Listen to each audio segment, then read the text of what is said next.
And former President Trump has just sent out a message on Truth Social.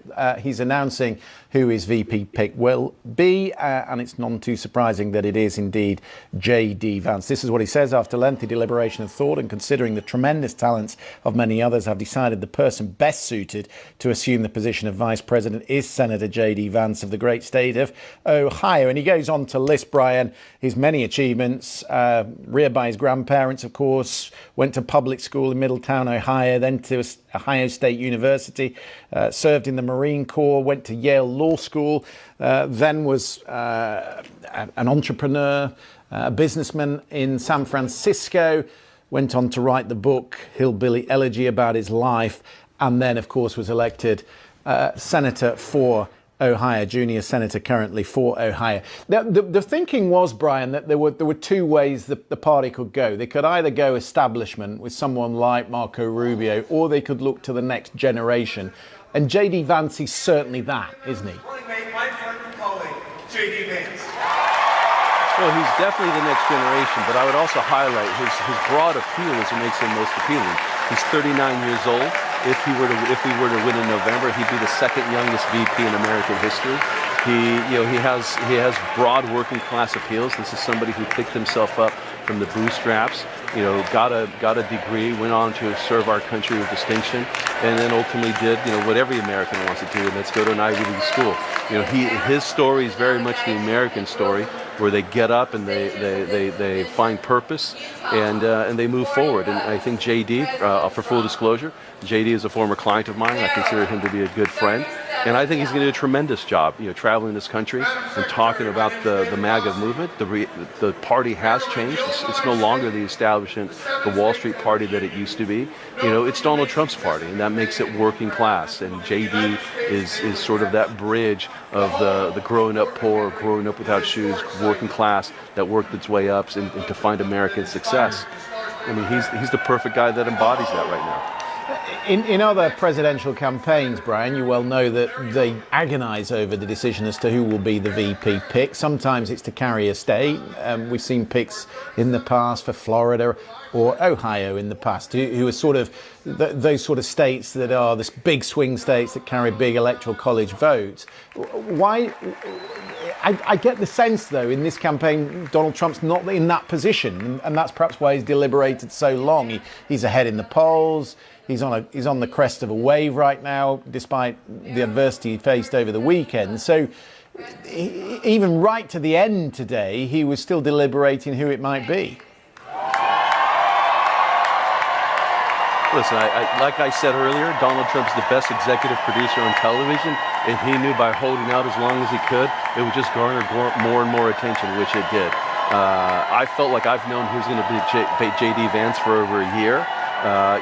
It's MAGA plus, and so he's sort of doing a tilt to the future of the party. He doesn't want the party to go back and be a Wall Street corporate party. If he'd have picked Rubio, we would have seen that. If he would have picked Governor Burgum, we would have seen that. He wants the party to be a working class party, and he picked somebody in J.D. that very much matches his philosophy, and he's given a hat tip to the future of the party. And I think he puts the party in strong hands when he makes it a working class party.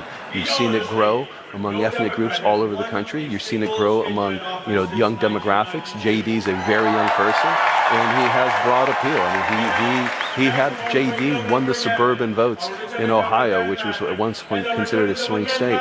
So I think President Trump feels with J.D. and him, it's the full package to go in November and talk about the issues that matter to the American people, which are not the assassination attempt, which is not these lawsuits that have been brought forward, the weaponization of the judicial system.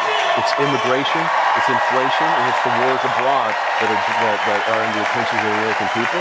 And J.D.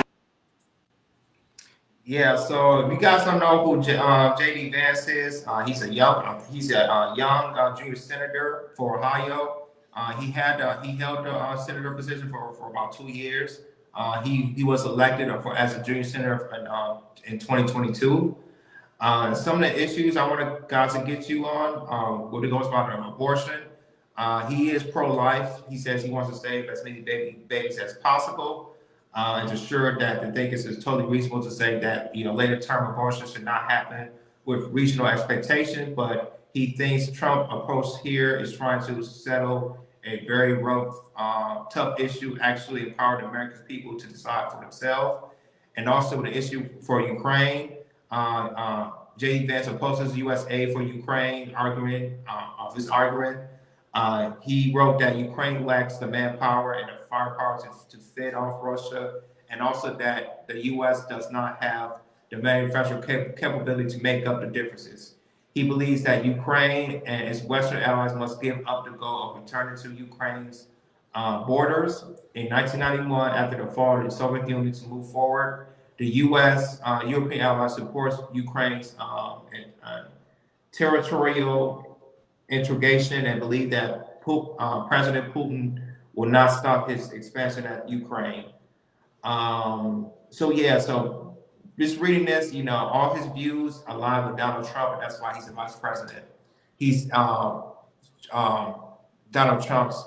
That's why Donald Trump picked him as a vice president to run with him for the 2024 election.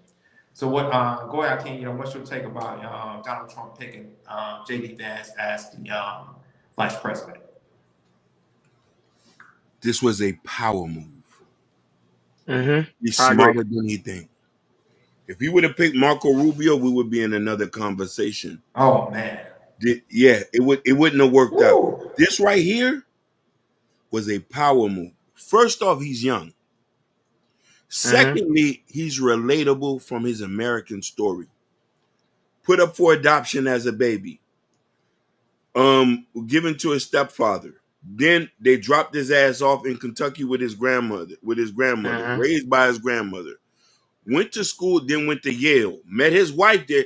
His wife is Indian American. They have 3 kids to each other. Yes, he's pro-life. Y'all are in trouble. He opposed the Ukraine war, and then there's other issues that he doubles down on. This is the evolution of MAGA. Y'all thought y'all seen this coming, and a lot of y'all didn't know that. Majority of the United States is conservative. You did not want to hear that. You did not understand that. Now you understand that. The Hispanics that you thought was Democrat, they are conservative. They are very conservative. The Indian Americans, the Chinese, a lot of these people are voting. Can I add this too? Yeah. Most black people who's in families, they are conservative too. I just want to say that. 100, that is true. They are conservative as well. So now you talking, and then they picked a young guy. The man he wrote a book about being poor in the Appalachian Mountains. What? He's an American story. A poster child of a come-up story. Rags to riches. And he went to Yale, and he met his wife, and he has kids. I'm sorry, it's over. Pack up and go home. No, that's right. When you come to the aspect of being conservative, and not only that, when it comes to the American dream, he does fit the story. Prime example, I told people, Donald Trump's main objective is to fix the economy. You need to have a vice president that understand how the economy runs, how businesses run in the United States, and he fits the part. At first, I thought Donald Trump was gonna get Ron DeSantis at first because Ron DeSantis had that same kind of political views, and not only that, but he's also about the like fixing the economy, fixing businesses, working together and stuff like that. But I think like Van is the best. He is the best candidate. Somebody told me about him, but I was unsure about him because I was like, I don't know. I think Ron probably fit more. And the guy say it do kind of seem like it, but this guy right here, perfect American story, and I think he's gonna do well as being on Trump. If Trump do get elected as his as his vice president, I think he's gonna be better than Mike Pence because Pence didn't really want to work under Trump. Not only that, but he always said that he think Trump wasn't the guy. So go ahead, Jordan. Yeah, I would say this: if President Trump could have picked J.D. Vance at the last election, he could, but I think he wasn't eligible because of his age and everything. Yeah. He would have picked J.D. Vance before Mike Pence Because you see how that Mike Pence and Donald Trump stuff happened. Yeah, I'm Now saying they ain't it got so being much mad. tension now, and then as the election came, Mike Pence and Donald Trump they fell apart.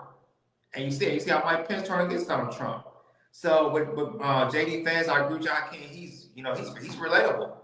We can relate to it in a way of his story and everything. I see he was in the military too. He was in the military and everything. So young guy, very relatable. I think it's a solid pick. Donald Trump, he really did his due diligence of picking somebody that aligns to him. Also a younger guy, with a younger generation. And yeah, man, I can't say bad about it. It wasn't Mark Rubio, and it definitely was Ron DeSantis. His stuff was going to Florida. So for the Republican Party, they should be happy of who they pick and everything, because when it comes to JD Vance, it was no better pick than him. So shout